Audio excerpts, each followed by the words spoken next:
All right. I hate the taste of coffee. As of October 17th, Twinfinite is officially 6 years old. Here's one of the first videos I ever made for the YouTube channel. Bangs were in. If you don't know this about me, I'm utterly obsessed with quotes, so let's start this video with one. Never give up. It's been said a million times by people far greater than me. If you really want something in your life, you owe it to yourself to pursue that. Easier said than done, I know, but I have plenty of ammunition to sit here and dispense this advice in the first place. Trust me. This is my first ever tweet, 3 years and some change before starting my company. I've since found something to do. I remember a time in my life when I was watching a very successful person being interviewed, and they said that the key to their success is that they got really lucky. And I thought this was crazy. I thought that it diminished all the work they did, and that it did a disservice to what actually went on. Here's that exact thought in a tweet 2 years after starting Twinfinite. To put it in perspective, I didn't make any money with Twinfinite, and I basically wasn't until about a year ago. After I graduated in 2012, I worked at a desk job that was basically The Office but without comedy. I remember distinctly the day that I decided I wasn't gonna be there though, and that was in 2014. I was waiting for an interview for a really cushy full-time position that would probably inevitably mean that I would no longer pay attention to Twinfinite. I sat in the lobby, tapping my feet, restless leg syndrome, and I was listening to Once in a Lifetime by the Talking Heads. It's an old song, but it was perfect for that day. I remember sitting there and listening to the lyrics. I'm a lyrics person, quotes. And I felt a weight to that moment. Was I going to give up and work at a desk job that was probably going to suck the absolute life out of me? Or was I going to pursue this website that I had been doing for 3 years and having a lot of fun with it? But let's time jump again. It's 2012 and Twinfinite had been around for 6 months. We applied to go to E3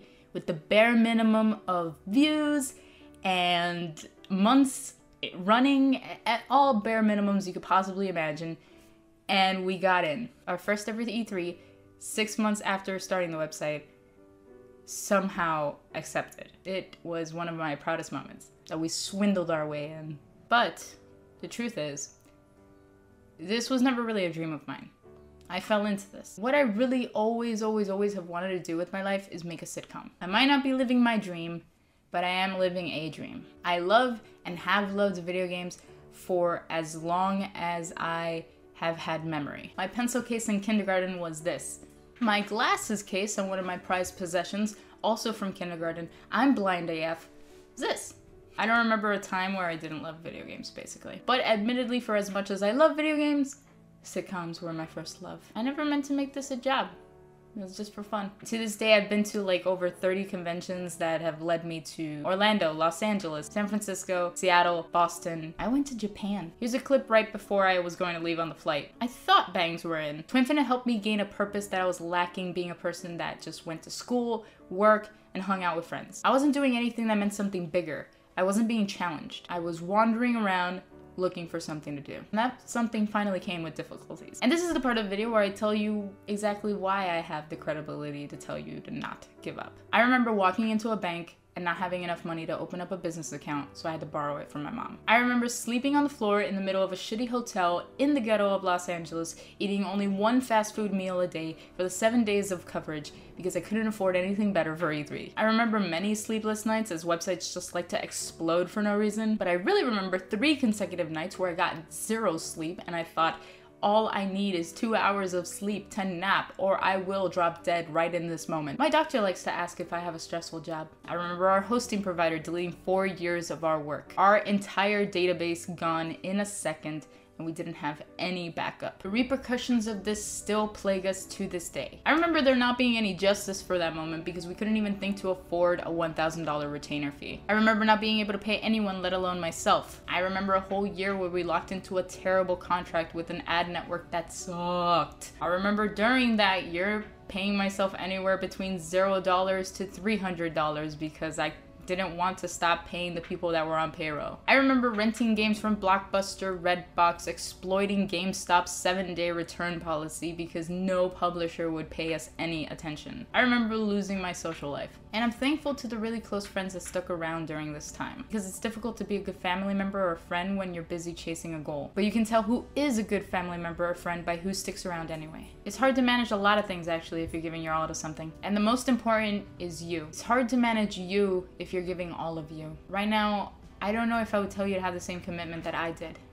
but I would certainly still tell you to not give up. It's 2017 now, I have a way to go. I still have a lot to do. I have a dream that I haven't given up on. But every day I wake up at 8 a.m., get my little Growlithe butt cup, I roll out of bed, I work a really fun job with a staff that I really like, and I even focus on video production solely now. I will have you know that I paid back my mother that initial loan, and I now rent a house for her and my family to live in. I no longer need to exploit return policies because we get basically every game beforehand. I definitely don't need to beg for press passes because people know our name. Literally get invited to press events like every week now. It's incredible.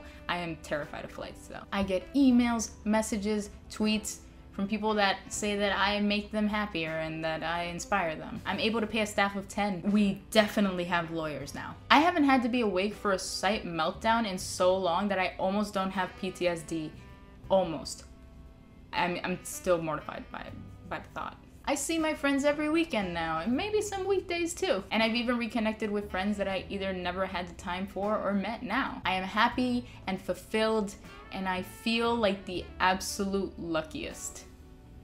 I didn't get it before, but now that I'm here, I feel like I just got lucky.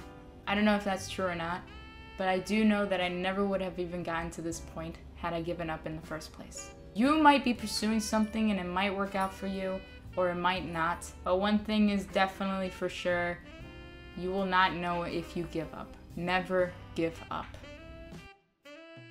6 years and I still don't know how to use a camera.